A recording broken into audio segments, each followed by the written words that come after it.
This week we highlight a dust collector upgrade hack and show our testing results. This video contains no AI-generated content, paid sponsors, or required membership fees. We don't sell t-shirts, hoodies, coffee mugs, or tainted meat products. This channel delivers information and entertainment and is endorsed by the Flatwood Society. On that note, game on! I've had this wall-mounted Micron dust collector for a couple years now, set up in a two-stage configuration. The garbage can first stage captures pretty much all the larger shavings and sawdust, and the upper blower and filter captures the fine dust. At least it's supposed to work that way.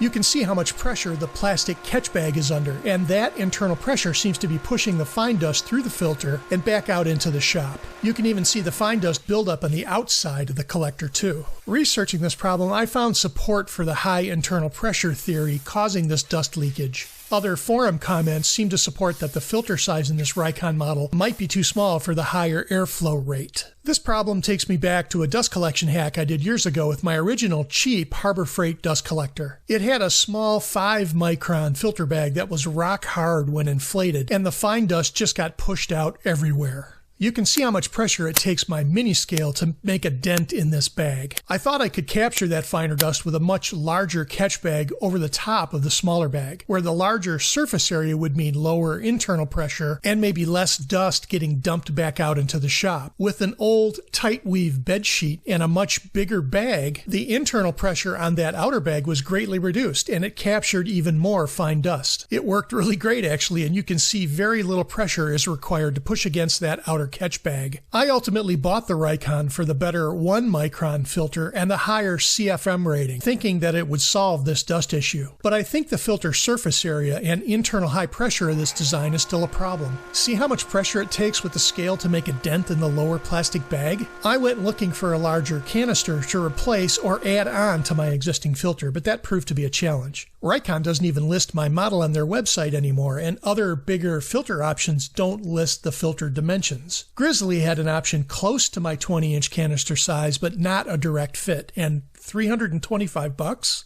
Other aftermarket replacement options were also around $300 and didn't match the filter diameter I needed to match my existing filter. But how about a $29 option? I found a 1-micron filter bag by PowerTech listed as a 21-inch bag, but in reality the dimensions look a little smaller at 19 5/8 inches. I thought that I could probably stretch that fabric out and make it work. It was a $30 gamble to get me that larger filter area, improve the flow rate, and potentially reduce that internal canister pressure. Yeah. How are we going to test this? First we need the bag. But before we try to install that, I want to run a couple of tests on the old setup. We already know that we can barely make a dent in the plastic bag with our tiny scale and a pound of pressure. Now I need a way to test the suction and airflow performance. Using only advanced measurement tools as certified by the National Institute of Standards and Technology, I'm employing a cheese spread container, a quart-sized yogurt tub, a rock for initial ballast, and some glass marbles to slowly increase weight against the dust collector suction. My starting standard weight is 949 grams. I don't know how scientific this test is going to be. I mean, I'm using a rock and some marbles and some floral wire attached to a yogurt container. But let's see what we get. I've set up a short beam clamped to my work table and the 4-inch collector hose secured to that beam. I already know that my 949 gram starting weight will hold against the suction of the current setup, so it's a matter of adding a little weight at a time until the weight pulls away from the suction.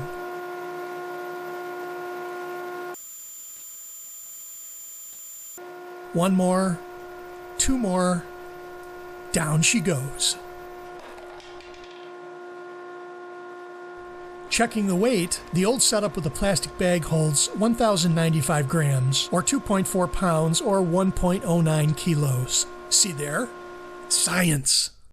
This bag was slightly smaller than the diameter of my rigid filter, but I expected it to be snug. I thought that if I couldn't get it to fit, I could always steam it and stretch it like a fitted wool hat. But with a little persistence, it pulled over the lip of the canister. It should be snug anyway. Loose just means that more dust would escape the system. The metal locking band that came with the original plastic bag seems to fit pretty well, and that eliminates the need to go off and engineer a 20-inch diameter tightening clamp. This bag is originally designed to be a top mount filter, letting the dust fall through to a catch bag underneath. But I know I'm creating a hack here beyond what was designed by the manufacturer. With the bag in place, let's see how much better the airflow is, meaning reduced back pressure and improved suction. It should work. The pressure test is really promising. It doesn't feel like there's a lot of internal pressure within the bag, and the scale moves the bag pretty easily, even though the fabric is about 2 millimeters thick. We seem to have removed some of that back pressure, but how about suction and airflow? Our test starting point will be that 1,095 gram weight that fell off the original plastic bag test. But will it hold? Yeah, boy. Well, we know the suction is already better than the old setup, but how much better? Let's add more weight to the super scientific yogurt container until the suction fails. With a few more marbles, the seal breaks.